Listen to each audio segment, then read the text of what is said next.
I'm Kristen. And I'm Maddie. We're sisters and heavy readers. Join us every single week to talk stories, interview authors, and collab with fellow book nerds. Welcome to the Kristen Mad Show. Welcome back to the show, you guys. So glad that we're halfway through the year so we can finally do one of my favorite videos that we do, which is our Mid-Year Freakout Tag video. We're going to go through a whole list of categories and slot in the books that we feel like define that category best since January 1 until the end of June 30th. So, Maddie, we both have all the categories on our phone. I think we should start off with best book that you've read so far in the year. That is like such a hard question. How many books have you read?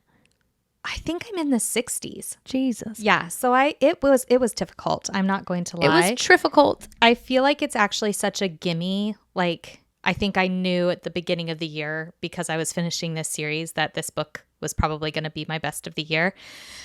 But yeah, it still ended up being difficult because there's been so many that I have really enjoyed. So all in all, like the first 6 months has been pretty good. I think so. Okay. I think so. I was actually just reflecting back on our 2024 Book Freakout Tag, which we only did on TikTok. This will be our first time ever releasing this for YouTube, which is fun. But I was having an epic year last year.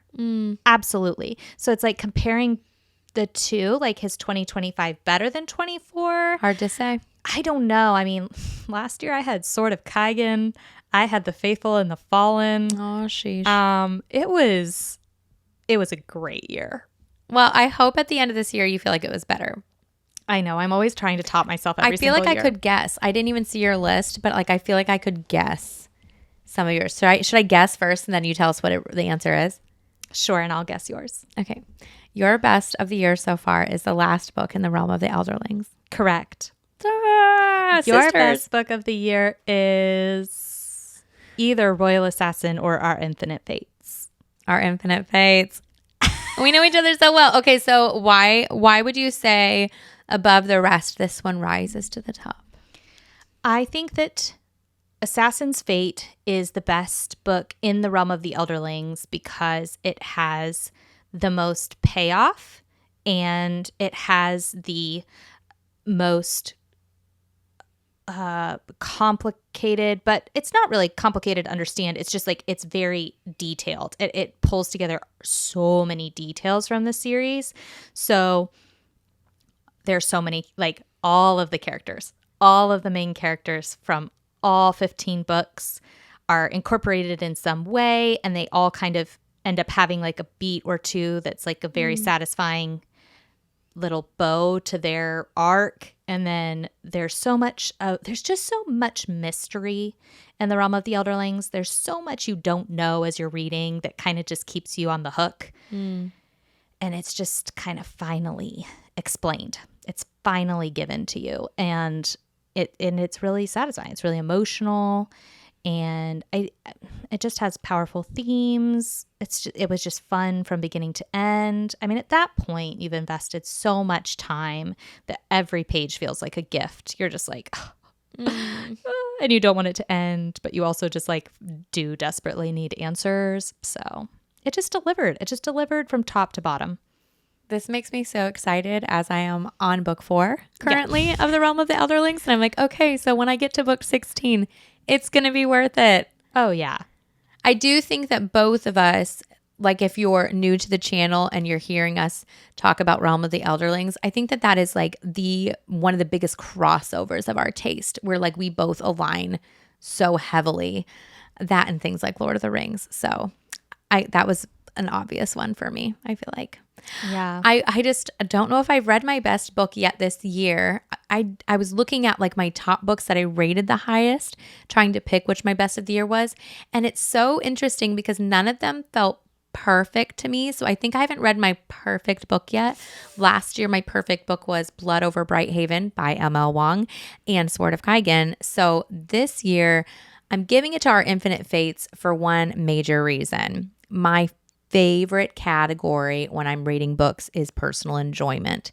And in that category, it was like I had the hammer at the fair and I hit the thing and it like smashed the top, if that makes sense. Yes, like I love that analogy. I can like perfectly picture what you're saying. It just was a hit. I think I read it in like less than a 48-hour period, which is pretty quick for me. I'm not like the fastest reader in the world. I was physically reading it. I never wanted to set it down.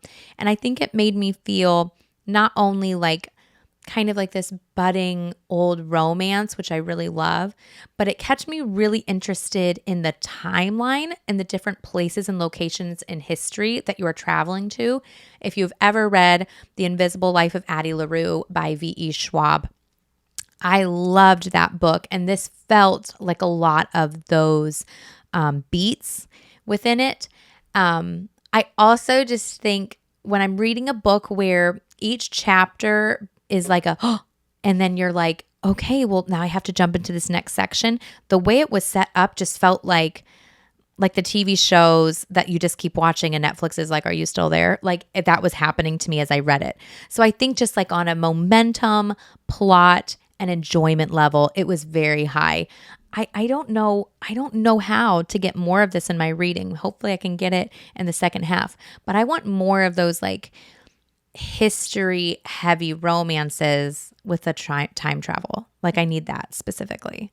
I really like that. Yeah, I feel like Kristen's like magical realism, historical fantasy cravings are strong. 11, 22, 63. Yeah. That's why it hit. Kristen just loves that. I feel like that's what time travel really works for Kristen for this reason. I think this is also one of her favorite tropes in sci-fi. Oh, yeah, just really great. To be clear, it is a YA. So if you don't like the YA genre, it definitely reads YA, but that is kind of a favorite of mine. So I feel like I feel so scattered because I'm trying to justify it. But guys, I just felt good the whole time. I just really liked it. It's really fun when your favorite book feels like it's just for you. Like it's well and good to have a favorite book that's a popular book and you know you can nerd out with people about it because everybody loves it. But sometimes it's kind of special to be like, I think this one was just written for me. And I think Our Infinite Fates might have just been written for Kristen. Yeah, I own 2 copies, which I don't normally do that. You love that one. Okay, next best category? Sequel is the second category. And I thought maybe your best book of the year would be Royal Assassin, but that's your best sequel of the year. I was trying to slot all of my favorite books of the 6 month into slots. So yes, this book is absolutely epic and amazing, but it was a sequel. So I thought it was perfect for that spot. Also, the other sequels haven't really hit this year. So it's really the only one that, that I could give. So Maddie, your best sequel, well, sheesh, probably The Two Towers. Oh, well, The Two Towers is my favorite book of all time. Because The Lord of the Rings is my favorite trilogy. But you didn't slot it here. But I didn't put it in this What did you slot here then? Dang it. I made it The Gathering Storm, which is a little bit probably cheating. I don't know if a sequel has to be a book 2. I just thought a sequel had to be like not a book 1. So wait, why am I blanking? What is this? The Gathering Storm is book 12 of The Wheel of Time. Oh, that's why it makes sense. You've mentioned so many of those books. I've like lost them all out of my brain. Okay, so will you count a sequel is just like a book after the first in your brain. Any book that's not the intro. Is that fine? Is that okay? I don't see why not. I kind of like when we break the rules. Okay. Okay, so yes, Brando Sando wrote this one. And I've already discussed this on a couple of previous episodes, so I don't need to go into it too much. But yes, Brandon Sanderson did take over finishing The Wheel of Time, and this is the first book that he finished for the series. And oh boy, it was just so satisfying on every level. It had great payoff. It had great character moments. It was emotional. I cried. I felt invested. I never got bored. I never wanted to put it down. And I just think it was masterful. I think it's a masterful book all on its own. And of all the Brandon Sanderson books I've read, I love the Stormlight Archive so much, but I kind of think this might be like one of my second or third favorite books Brandon Sanderson has ever written. You know, people are always asking us, Maddie, in the comments, they're like, oh my gosh, where should I start with Brandon Sanderson or what's his best work? And it's going to be really awkward when we're like, book 12 of the Wheel of Time. And they're like, did he even write that series? technically not till the end. That is really like I know. clowning. I know. But good for him. Yeah. Good for him. And I just feel like you deserve it after all of these mid books. Thank you. Thank you. You deserve that. It was very satisfying to happen upon. Well, let's move on to books we have not yet read. I need to talk about Royal Assassin. Oh, I just thought we'd already talked a lot about Realm of the Underlings. No, please do. Let's we're talk back, so guys. much about Royal We're back. Assassin. This It's is my book fave. 2. One of my faves, yeah. Yeah, Maddie did a ranking video where she ranked all the 16 books based off of like her, you know, where she thinks the best ones are. And she ranked up, and Royal Assassin was pretty high for Maddie. But that was after I'd already read it. And I can confirm that if Farseer, the first trilogy, if you start it and book 1 isn't like immediately like got you hooked, just hold on, Buttercup, because book 2 and then falling into book 3, honestly, is just absolutely like my fantasy bliss. Just really, really good. And it's gotten me to the place now where I feel like I trust Robin Hobb. You know, like Maddie had built trust. I didn't have trust. I tried to put it out there. She broke it in the first book. It just wasn't for me for some reason. But now I look back at book 1 like so fondly because I'm like, I get it now. So this is all to say, if you start book 1 and you're like, why are they such diehard lovers of Robin Hobb? You kind of might not get it in book 1. It might take Royal Assassin book 2 to get your panties all excited. Wow. Yeah. Yes. I love Royal Assassin. I think it's just that the stakes feel so high in Royal Assassin, and you start to feel that like chemical addiction Robin Hobb can make you feel, where you are so hooked. You have to know what's going to happen. You're stressed. You're thinking about it when you're not reading it. Yeah. It invades your emotional landscape. I feel like book 1 was kind of like a horse just trotting along, but book 2, like I started getting into like a little canter. And then I feel like by the time of Assassin's Quest at the end, like we were full on like, and I was like, okay, Robin Hobb. Like it just got wild. Okay. Like just that little canter in the beginning, I was like, little clop clop. If I've never I don't really like to clop. If I've never told you before how much I love your metaphors, let me tell you right now. I'm obsessed with your metaphors. I don't know where they come from. Please just explain the world to me, Kristen. I feel like it makes so much sense. I don't realize I'm doing it until I edit these and I'm like, Kristen, what the? Okay, next category. Yeah, these are books we have not yet read. So this next category is the new release you haven't yet read but want to. I feel like if you follow us on any other platforms, people will know I'm most anxious to read Atmosphere by Taylor Jenkins Reid. Okay, well, I put the same one. So I feel like I have nothing to add to the world. Well, we're both Taylor Jenkins Reid fans. Yes. Kristen has actually read more than I have. I mean, one more. But yes, I have read more.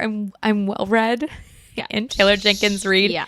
But this book literally has had so many like of our favorite influencers just raving about and saying that like they can't stop thinking about it.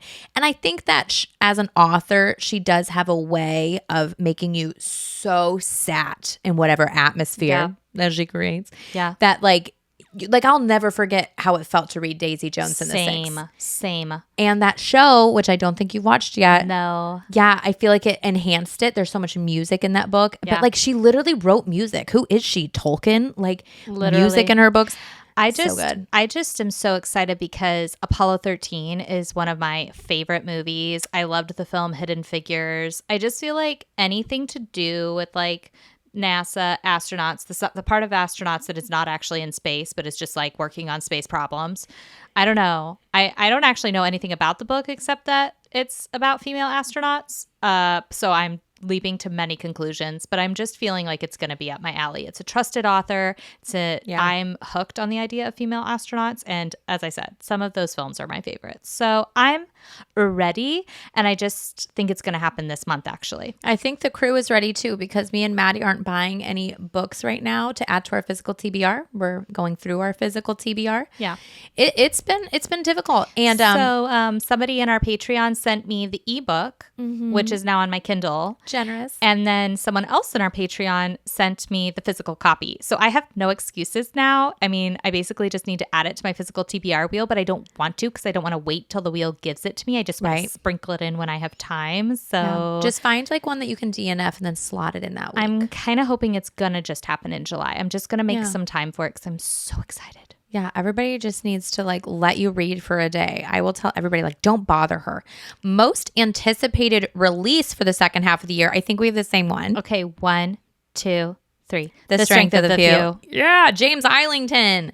Dude, his first book, The Will of the Many, last year, again, one of my favorite books of last year, was such a surprise. Was it? Yeah. I didn't know a book one could be that good. Oh my gosh. I read it at the end of 2023, so I think I'm going to do a reread for my birthday right before Strength of the Few comes out. For your birthday, you're gifting yourself a reread. I'm so excited. That's Maddie. That's the Maddie I know. Here's the deal, though. So good. I need a reread or I need ChatGPT to tell me what happened because all I remember are like vibes and like iconic moments. But I'm like, I know I'm missing like some house names. Like it's one of those books where there's a lot of political machinations going on. Right? So like, I just don't want to miss anything in book 2. Like there's nothing I hate more than having the FOMO of like, I think I missed something and something was just revealed and I can tell that I'm supposed to know, but I don't remember.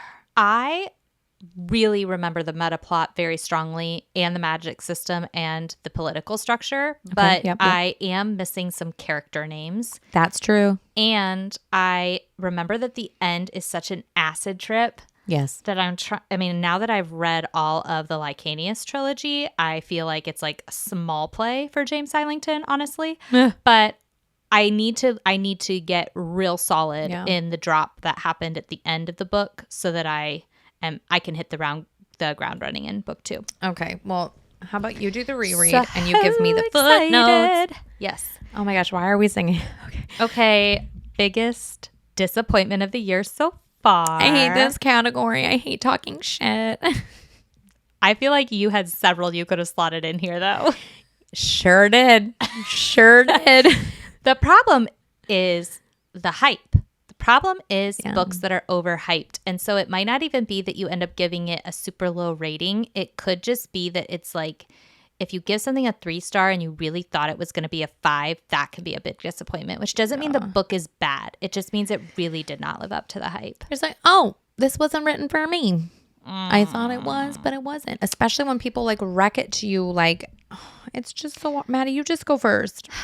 I hate Especially when the book has over 400,000 5-star reviews on Goodreads and you rate it a 1 star. Oh, I know which one you're talking about now.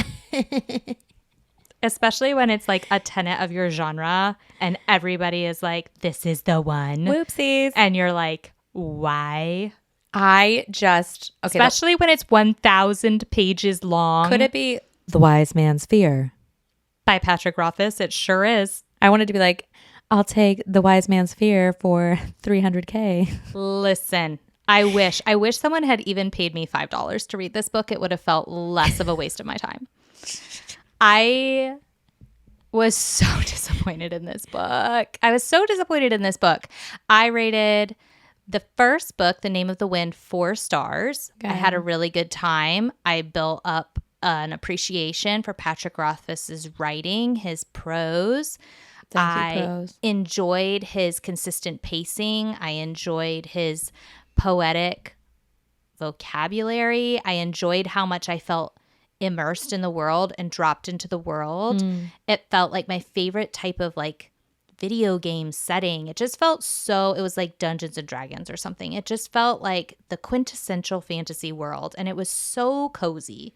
The problem is the series is marketed as an epic fantasy for readers who love things like The Wheel of Time and Brandon Sanderson and Game of Thrones. And it is not that at all. It is not grim dark. I mean, it is medieval, but it's not plot driven. It's not high stakes. It's not anything. It's literally just nothing. It's just a bunch of side quests that add up to nothing and a bunch of like kind of juvenile relational dilemmas, be it romance or rivalry or friendship. It's all just kind of like juvenile and innocent and not very like impactful. And then the second book, oh Jesus, like 800 pages in, it's just like, let's go into the sex glade for over 100 pages and lose our virginity to the goddess of sex. It was so pointless. It honestly just felt like such a punch in the face. It felt disrespectful to the reader because it was so mismarketed. The disrespect. It's not marketed as a romantasy. It's not marketed as like a teenage boy fantasy. It's not marketed as any of those things. It's just like, let's just throw in this random sexcapade after you've invested 1,800 pages into what you think is an epic quest, and it's not. All of the romantasy girlies are like, add to cart. If you want to read about literally something for the male point of view, it is literally written for boys. There was no response for me. I'm just saying. It was not hot to me. It was not hot to read. It was not special in any kind of way. It was not romantic. It was actually just silly goofy. I could not take it seriously. Not the silly goofy smut.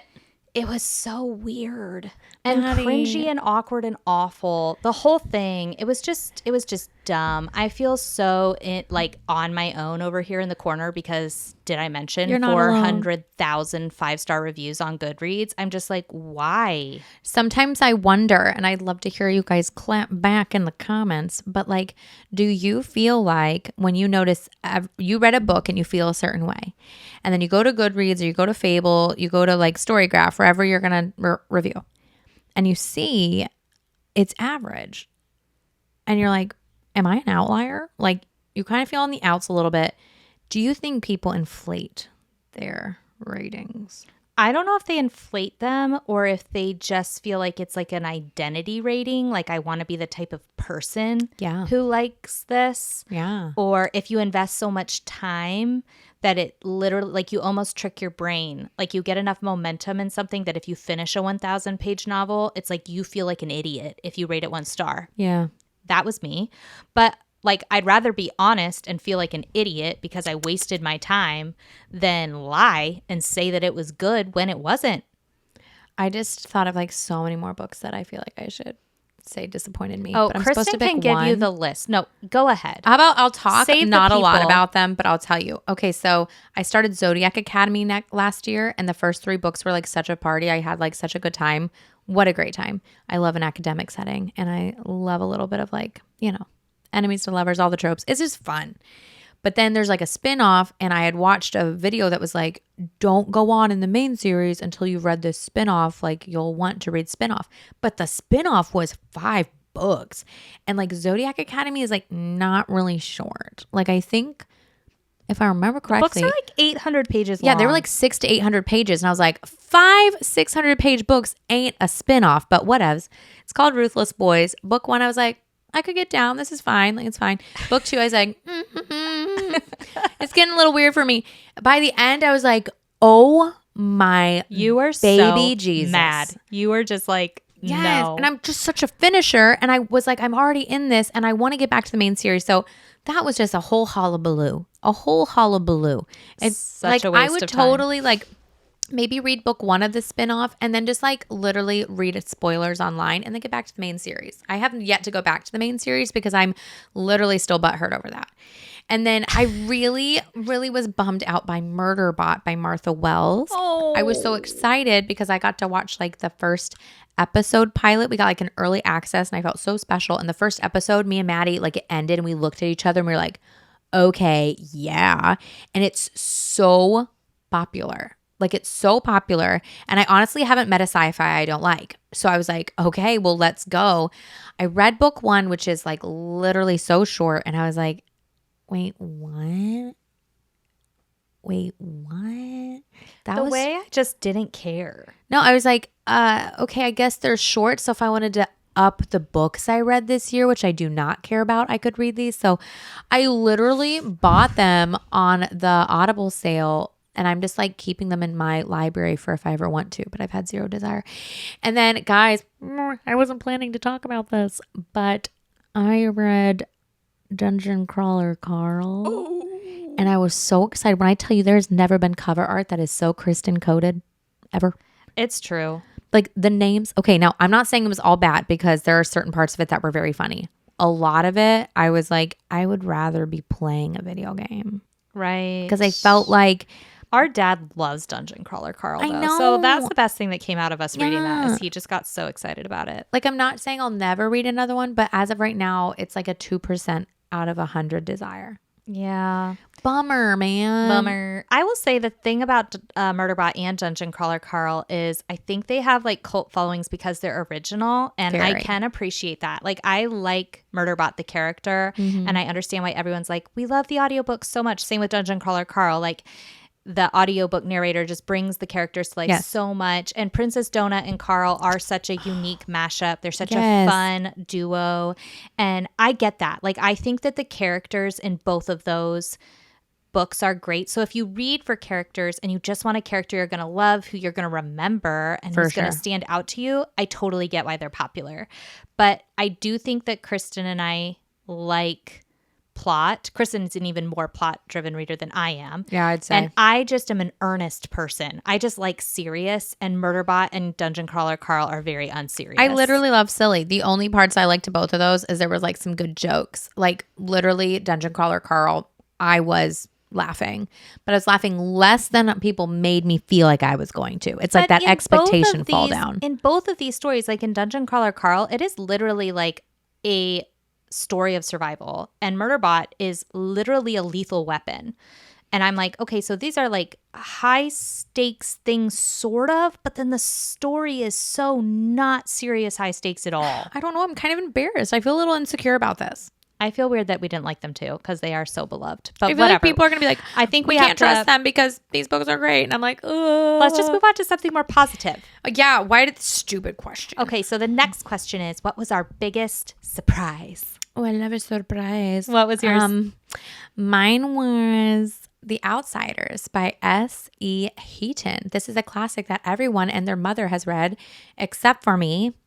And so my daughter read it. She's 13. She said she cried and she was like, Mom, this is Infinity Stars. You have to read it. Not you getting a book rec from your kid. Oh, I yeah. love this. Count on me. And so I picked it up and I immediately was like, why do you like this? This is so sad and horrible. She was like, just stick with it, Mom. I finished it and I was like, oh my God, top book of all time. Like this is in my top books of all time. Oh. So freaking good. And if you're somebody who read it when you were young, I have heard that like rereads are even better. And you know, like the best books are even better on rereads. And for her to be 13 and for me to be in my 30s and both of us get such massive enjoyment, I think that says a lot about a book, you know? Good books will be good forever. Forever and ever. I'll read it again in my 50s and I'll be like, ooh. I love it.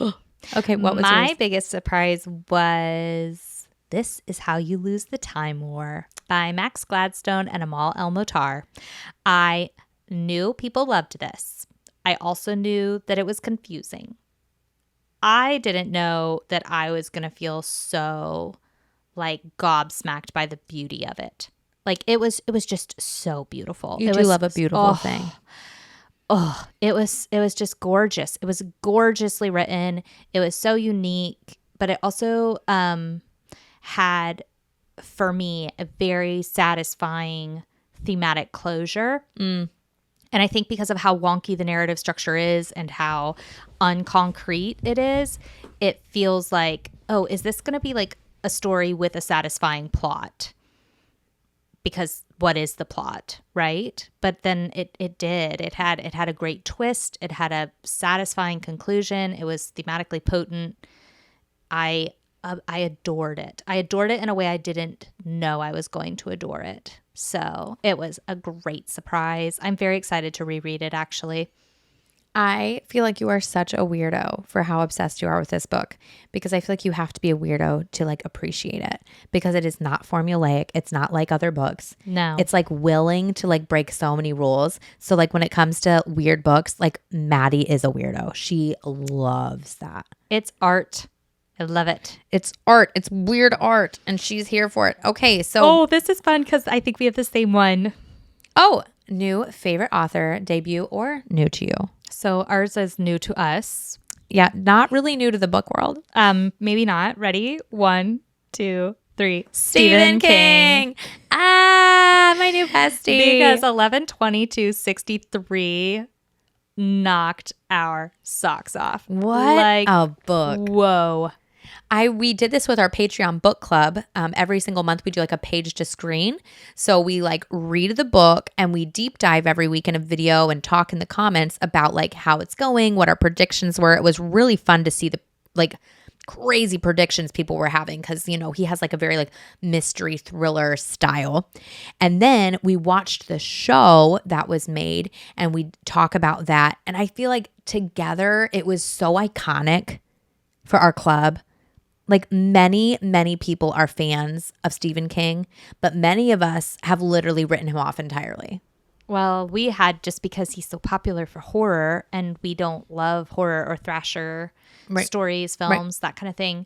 And because it's a book and screen club, like we are signing up to watch the adaptations. So we didn't really want to watch a horror movie. But 11/22/63 is not a horror. It's not a thrasher. It's like a historic fiction kind of / sci-fi. It was great. I loved it. I love that Stephen King is such a gripping author. Like he just 11/22/63 I think is an 800-page book. Never did it ever feel slow. Never did it ever feel easy to put down. I just really wanted to know and I didn't know that he could write romance or friendship. That was a surprise. Or like any kind of emotional, relational dynamics well. And wow, I thought it was so tenderhearted. I feel like I have a crush. Like I'm literally crushing on him. Right, because then Kristen went and read Fairy Tale and she was like, again, can't decide which I like better. And I'm like, what? Yeah, like I feel like he's the Beatles for me. Like it's really weird. Just not a one-hit wonder. Like that man's just hit after hit after hit. And I'm like, if you can do, I mean, it's only been twice, but I'm like, if you can make me feel this 2 times in 2 months, oh my gosh. So 11/22/63, to be clear, the show was not my favorite, but the book I highly recommend. Like if you've never read a Stephen King or if you've read his works, but you haven't read that one, it's so good. I think I'll want to slap that book in the hands of a lot of people. Love it. Okay, this next category was kind of tough for us actually because, well, at least for me, because I haven't read a whole lot of like romance with, you know, a compelling male lead this year. So the next category is favorite fictional crush so far of 2025. Who is yours, Kristen? Let me guess, it is not the dude from Blood and Ash. No, sorry. Not him. So I put down Cade Eaton from Elsie Silver's Heartless. Yes. Okay. I just like a dependable man. I like a daddy. A man who's got work ethic, a man who like takes care of his family. Like it is the yuckiest, most traditional part about me, but I'm like, I don't know, just be like a great, helpful human. If you're hot, great. If you're a giver, great. But like literally just like be good at the normal shit. Like help fix things. Work hard. Take care. Oh, love it. I know. I'm kind of grossed out by myself. I'm like, I don't know. It's all I want. What was yours? Okay. Was it the guy from First Time Caller? No. Really? Really? Oh my gosh. Was it from a book we just read? Yes. Oh my gosh. Is it Dom? No. Wait. Oh. Tyler. It's Tyler. Soldier. What a surprise. So we just read the Ravenhood series and the Ravenhood Legacy by Kate Stewart. This is so funny to me. Little did we know that I have a thing. God knew this, but not me. Okay. Like I found out when I was 2 years old when I read these books that this was my type. But this boy, The younger man trope. Tyler, his book is Severed Heart, which is actually the second book in the spinoff series. But he's in the whole thing. Yeah, he's a side character in the main trilogy. He is also just like dependable. He's a veteran Marine. He Emotionally is intelligent. Emotionally intelligent. My God, his mom's a therapist, so I think that's part of it. That checks out. But he's just, and his dad deals with PTSD, and so he's lived some life, and he knows, you know, that he's experienced trauma himself, but he's also loved people who experience intense trauma, and he's just patient. He's like, he knows how to love people outside of just like being attracted to them. Like he just knows how to like show up and be patient for the people that he loves. And when he screws up, he apologizes. And when people need time and space to be dysfunctional and be crappy and work through their feels, he's just like, "Okay, I'll just be here when you're done working through that." Like he gives people space. What a man. He's ambitious, he's strategic, he's smart, he is stoic when he needs to be, you know, like I mean, it's a little spoilery, but like he literally holds a man's hand as he dies, and he's just like completely solid for that person in that moment. Like what could be a more vulnerable moment than when you're dying? And like he's like one of those people who can hold your hand to the other side. You know what I mean? Like I don't know. No, he's not just there for the good times. I don't know that I'm to that place in my life where I could hold it together for someone while they make that transition. And it's just, I mean, he's just a very well-written fictional man, like a very well-rounded whole character.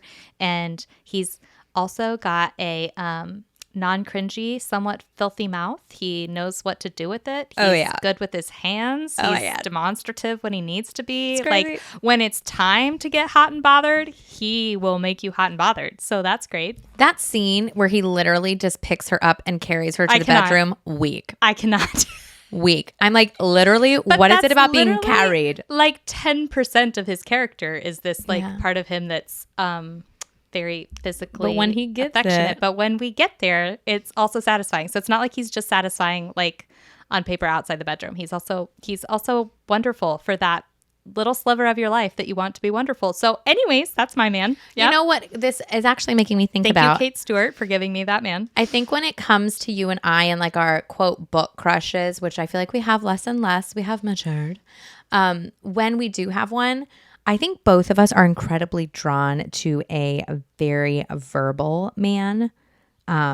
Like for sure. Like smut is not something we're like, gross. Like if it's written well, we're here for it. I am here for it. But we're more here for like the man who like knows how to speak.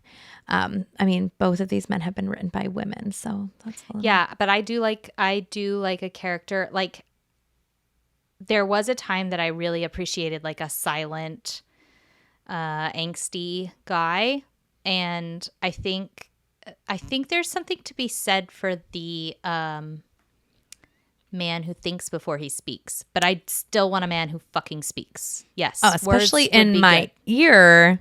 Oh, for a little foreplay moment. Well, okay. What a man! What a man! What a man! What a mighty good man. Okay, newest favorite caricature. Oh, who do you got, Maddie? Mine is Charlie from The Perks of Being a Wallflower. Oh, I feel like Charlie has been the name of like 1,000 people in my books this year. That's bizarre. It's a pretty popular name in fiction. But I read The Perks of Being a Wallflower this year by Stephen Chbosky. Yeah. And wow, I think that Charlie is such a great character to tell this story because he's telling a very messy, non-innocent story from a very innocent lens. And I think that his perspective, his non-judgmental, positive, loving perspective of life and people is so refreshing and inspiring. It like makes me want to go through the world with a similar lens because it's so clear that we're making up stories all day, every day. Like as we engage with the world, we are making up stories in our head about the meaning of everything. And we are making judgments. And I just love that Charlie is the type of person who is naive, but that naivety makes him very positive and loving towards his fellow man. And it makes him expect and hope for the best in things. And I think that's beautiful and aspirational. That is so honorable. So he's my favorite of the year. I just got that book on Libby ready to go, but I'm scared. You should be. It's devastating. Okay, so my favorite surprise is Bartholomew. From The Night and the Moth. Yes, Rachel Gillig released her newest book this year, The Night and the Moth. It is the first in a duology. I am living for book 2. This book it could have also been my biggest surprise of the year. I think I didn't realize that I could feel such a range of emotions in a book. And when I'm saying like we sometimes feel like scared, despair, romance, like I'm kind of used to that in my fantasies. The amount of humor that she was able to infuse in a very serious and kind of low-key like creepy book. If you've read Rachel Gillig, like she kind of gives like horror dark girl, hoa hoa season vibes. But like this book has a character named Bartholomew, and he is a gargoyle, and he is just this character that I could never erase from my brain. Like his one-liners, like you just want to reread them. You're like, what?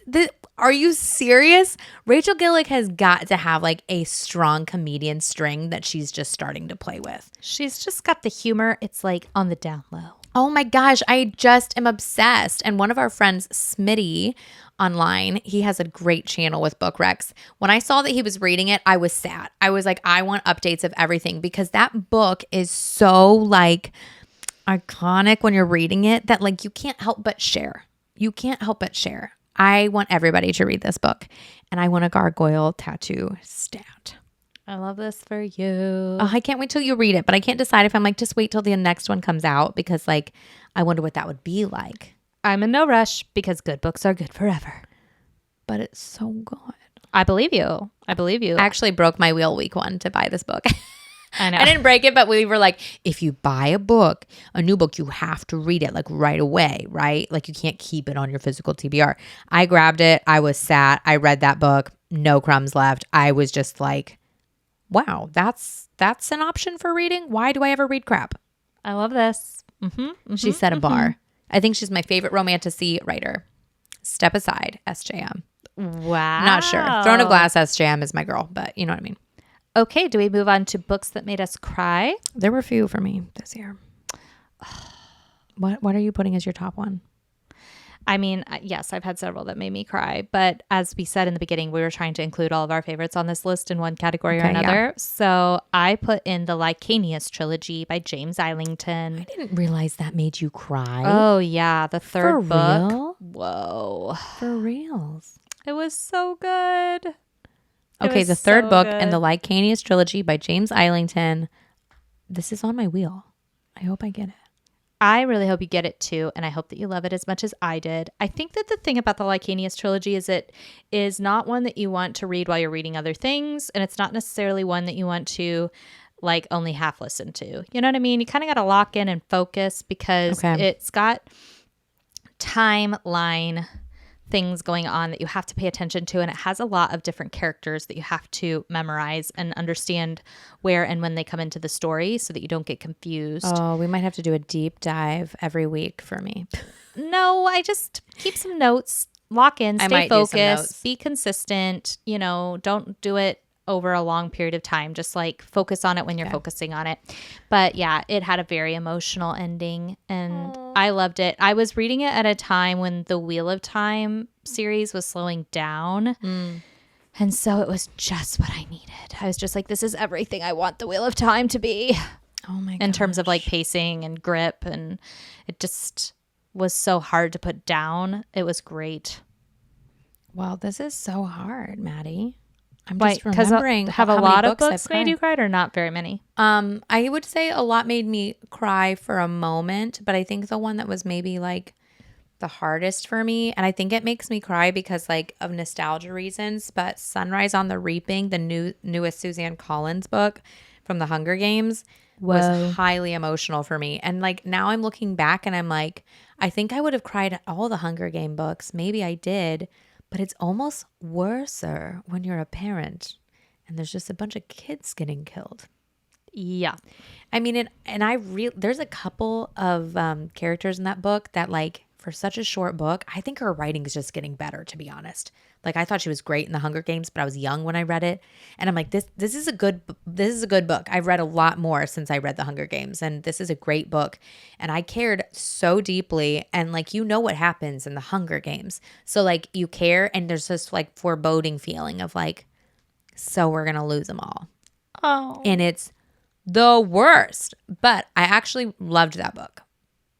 But oh my gosh, you're going to suffer, but you're going to like it. You're gonna be happy about it. That's what it is. So sad. Okay, let's talk about something happy. Let's What's a go book to that made you books that made happy? us happy. Okay, a book that made me so happy this year so far is Gifted and Talented by Olivia Blake, because it was just a serious book, but with like kind of unserious characters, and it was just clowning. I mean, it's 3 like nepo baby adult siblings whose dad dies, and they, you know, one of them is going to inherit his empire, and it deals with all of their like pain and all of their dysfunction as well. So it's like, it is a somewhat heavy book, but it's just told with such levity. Like the narrator is just so like sarcastic and dismissive and egotistical and just funny. Like it was just lighthearted. I was just having a great time with it. So it's a book that made me happy. I really enjoyed it. I love Olivia Blake. Yeah, I was going to say, did it make you happy because you were just hanging out with Olivia? Like, oh, it's just so fun to see an author that you like try something new and pull it off, and to like get into a different part of their bag. And like, because we interviewed Olivia Blake, like we know that in real life she's so funny and she has such a humor streak, but like she's written some more serious books. So it was kind of like back to like the humor of Masters of Death, I would say, but even like more like cutting and punchy. It's kind of like her tightest book, I would say, that I've read so far. I don't know. It was a lot of the signature Olivia Blake stuff, but boy, it made me happy. I had a great time reading it. We love her. She does so well. I actually put down First Time Caller by B.K. Borson. I could have done that in this category as well because I loved that book. It's like one of those books where like consistent smiling was happening while reading. Like, you know that you must look like a crazy person holding a book and smiling this big. I was reading it on my front porch. People are walking by and I'm just like, I'm having a good time. Like, do you need a book rack? It's this one. Like, it's so good. I think B.K. Borson kind of unlocked for me like this ability for contemporary romance to be less about the moment, right? Like less about the build up to the moment and more about the journey. Like the journey and just like kind of the lighter side of life, I guess. Like these are adults, so life is in general, I would say, more serious and full of responsibilities. But like nobody was like, if they don't end up together, they're never going to be happy in life. No, yeah, that's right. True. It was just like, and their falling in love was kind of like silly. It was silly and it felt awkward sometimes. Like when romance is awkward, I'm like, that's the most relatable shit I've ever read, because like love is not always this like swoop me off my feet and, you know, nobody's armpits stink. Like that's just not what it is. So I just loved her whole perspective in that book, the way she executed. And like, I guess there's like a book 2 coming out. Yep. Which she's going to do a whole bunch of these like remakes of 90s rom-coms. So excited. Yeah, because that was like based off of like, I guess like a Sleepless in Seattle, which is a fave of ours. Like, come on, Meg Ryan, Tom Hanks, they can do no wrong. I mean, I like You've Got Mail better, but yes. Yeah. Oh, I loved it so much. So that was mine that made me hopper. So what is the most beautiful book you have bought or been given this year, Kristen? Oh my gosh, I have so many good I thought books. you were going to say your Bridgerton books because those are really pretty editions. They are pretty, but I actually think my Night and the Moth is my favorite. Night and the Moth was a very good book design. Yeah. I feel like it's like spooky on the front, but also like just so artsy because the woman's like drowning, and like once you've read the book, you just like kind of get the art that she's like, there's like half of a knight in the water and half of this gorgeous maiden, but she's literally drowning.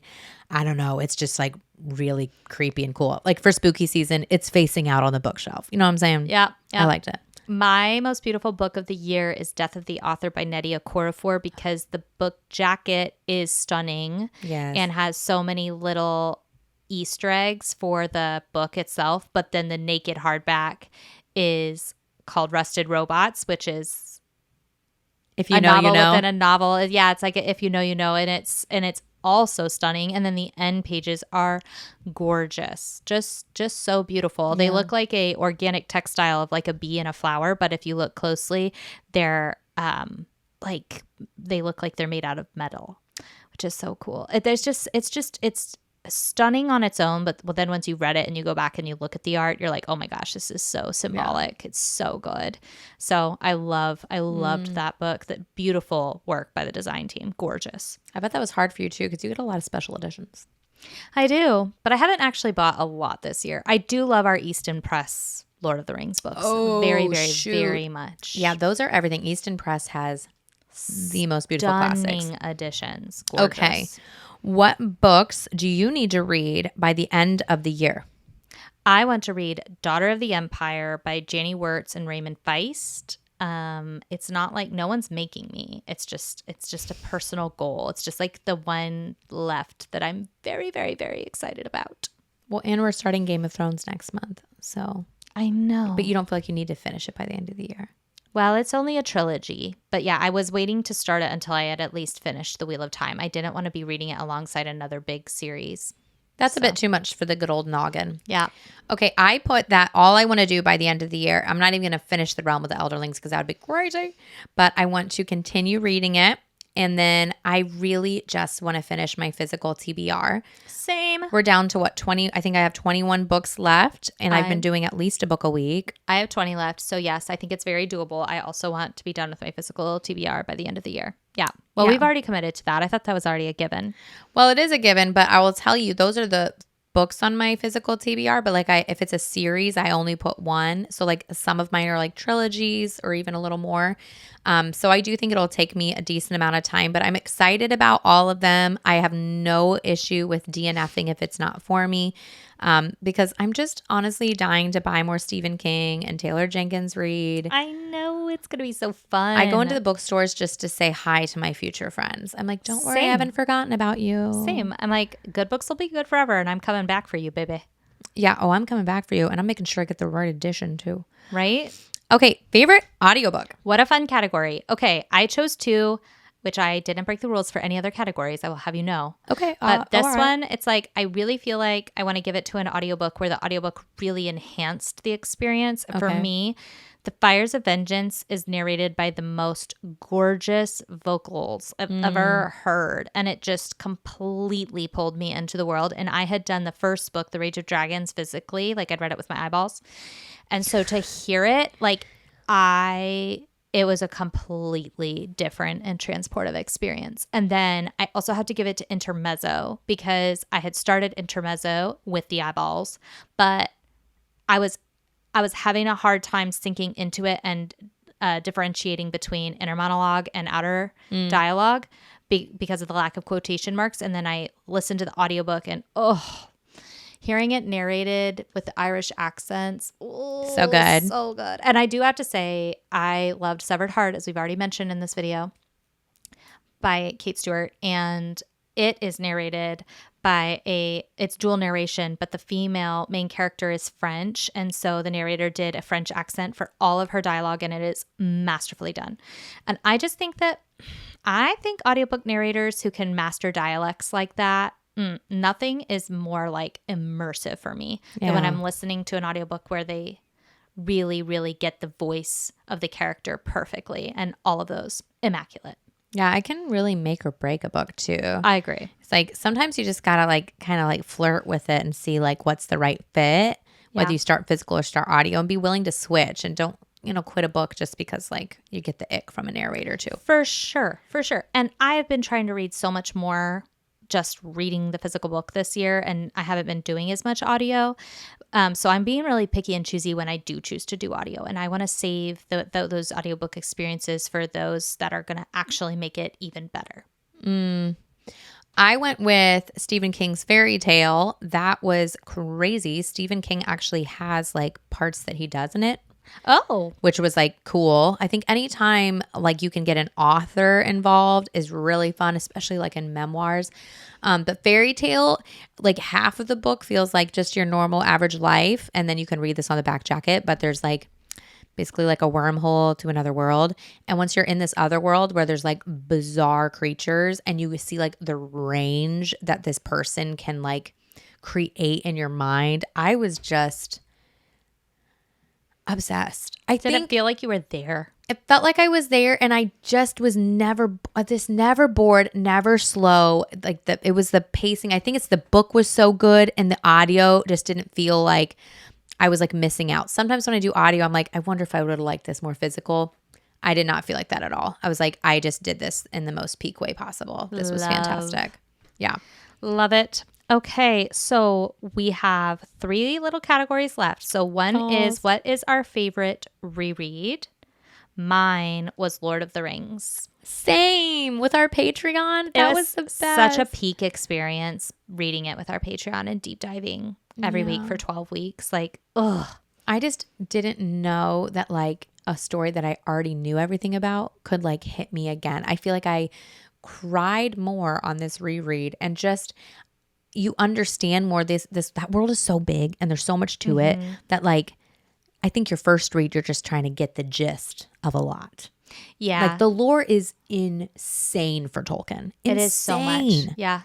But it was so fun to deep dive it. Like it was so fun to read the books and watch the films and do it every week and just like be so immersed in it and just get like kind of like suck all the goodness out of what there is in that story.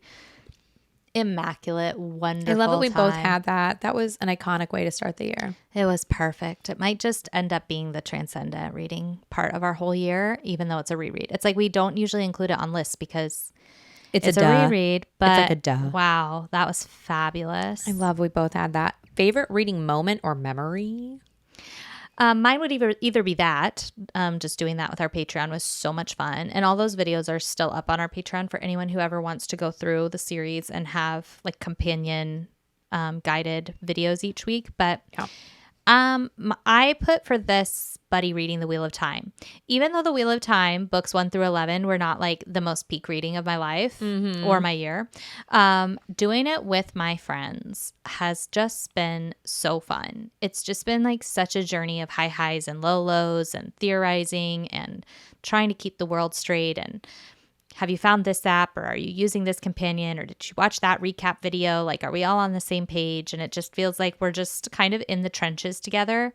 And it's been months. I mean, it's been 6 straight months of buddy reading this series together. And I feel like I will always look back on it with like very fond memories and just feel so bonded to the people I read it with, whether it ends up being like a favorite series of all time for me or not. Like the experience itself has been very peak.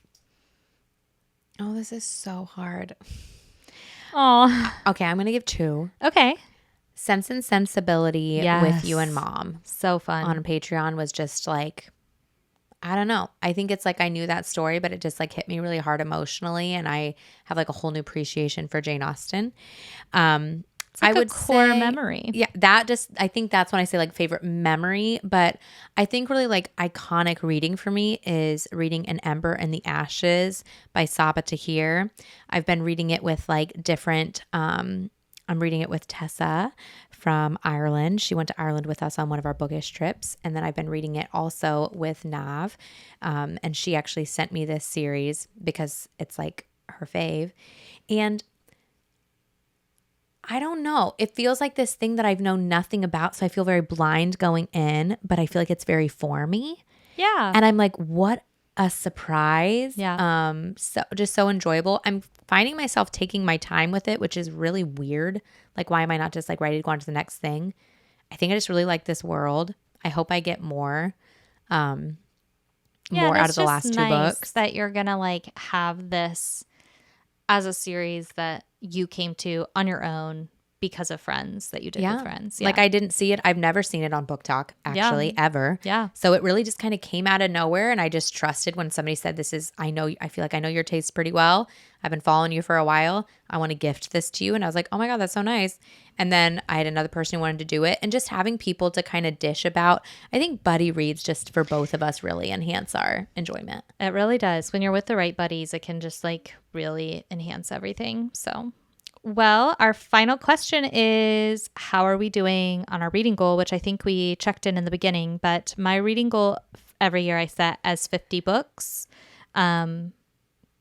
I've read 60 some, so Go straight to jail. Do not collect $200. But we did make a goal video, like a more in-depth goal video, at the end of 2024, going into 2025, and I think I'm doing well on the like other goals I set for myself. And one of them was that I was going to try to savor books and not read more than 100 books this year. So, oh no, Maddie, you need to slow down a little bit. But I do feel like overall I've taken that principle to heart, and I am physically reading more. I am reading with buddies. I'm rereading things. I've done so much more rereading this year than I have the last few years. And I'm just like not as obsessed with buying new books and keeping up. Like I'm just enjoying my own physical TBR. Yeah. And reading with friends and doing rereads with my family and just enjoying what I'm reading. And I think that even the books that I haven't rated like all 5 stars, like it's still been quality reading. And that's what I was aiming for. And I think as far as like tracking and all of that goes, like I'm just enjoying what I'm doing. There's nothing that I'm like, oh, I think I'm going to change this up for next year. I'm just like, I feel like I've like hit my stride with what I'm reading, how I'm reading it, the pace I'm reading it at. And so I feel very content at the moment. But yes, I did sort of smash that 50 book goal. Whoopsies. It has been smashed. How are you doing with your reading goals? As long as you're enjoying your reading and you're feeling good about other things, I think that's fine. I set mine also at 50 and I'm at 51. Hey-o. 51, 52. I feel super good about a couple things this year. So goals that I had set was just better tracking.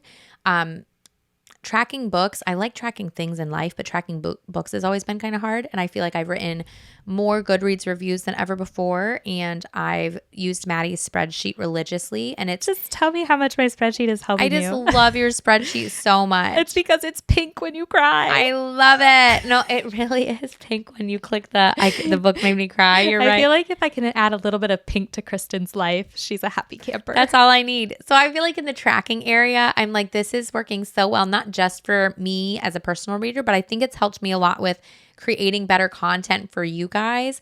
You know, you read so many books, I don't want to forget about them. So when you take the time to reflect and write reviews, it's been super duper helpful. I also feel like I have read more physically this year.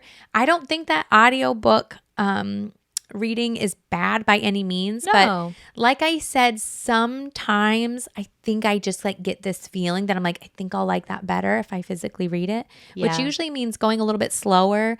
I've highlighted and tabbed more books this year, which is really fun. Not on every book for me, for sure, but like on certain books, it takes time and I've given myself the time to do that.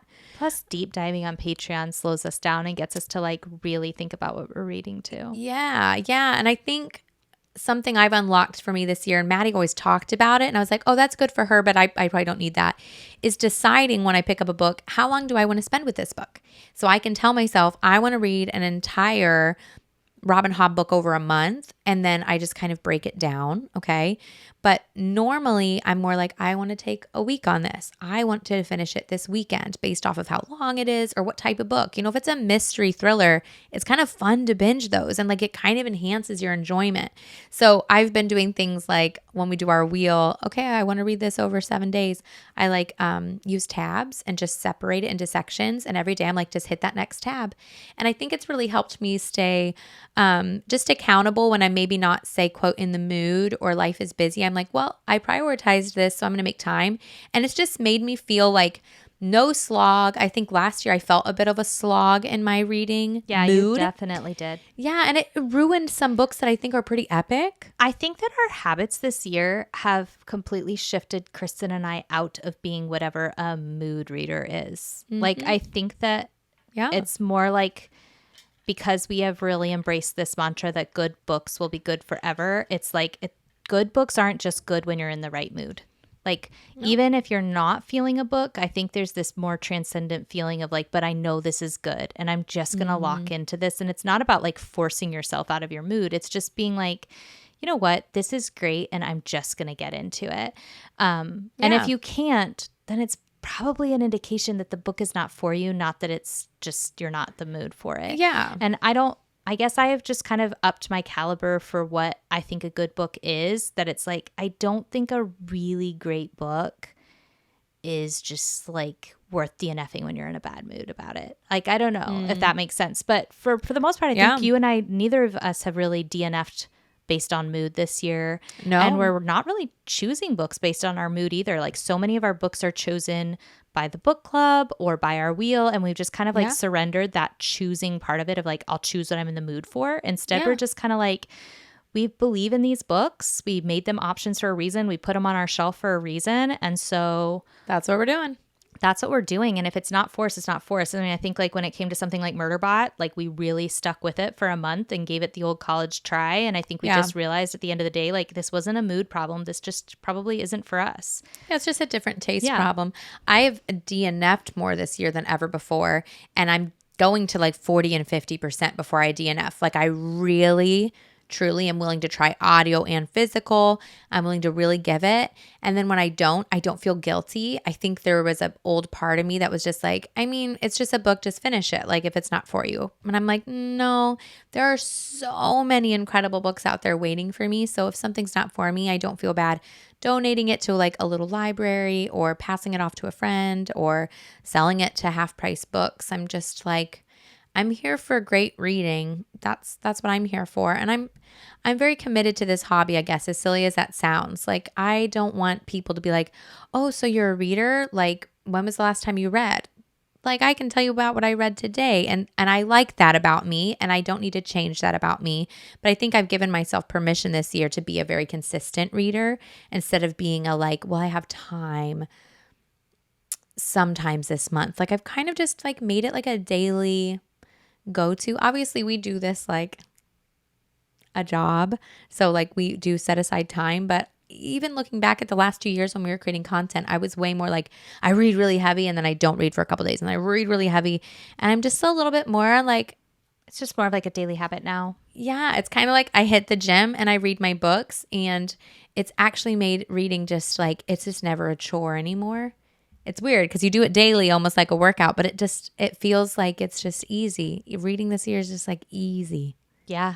It's no reading work. has never felt like a chore for me. And I'm always just like, the more I can do, the better. But yeah. Well, speaking of goals, we will leave you guys with some vulnerability here. We have set ourselves some very doable goals, I feel like, but that we're very excited about. Kristen and I are excited to break the top 50 in book podcasts. So if you are listening to us on Spotify or Apple and you are willing to rate and review us, that really helps us with our ranking. And we're so excited to bust that top 50 in the book category. And we are also very close to reaching 20,000 subscribers on YouTube. So if you are watching us on YouTube and you have not hit the subscribe button yet, please do.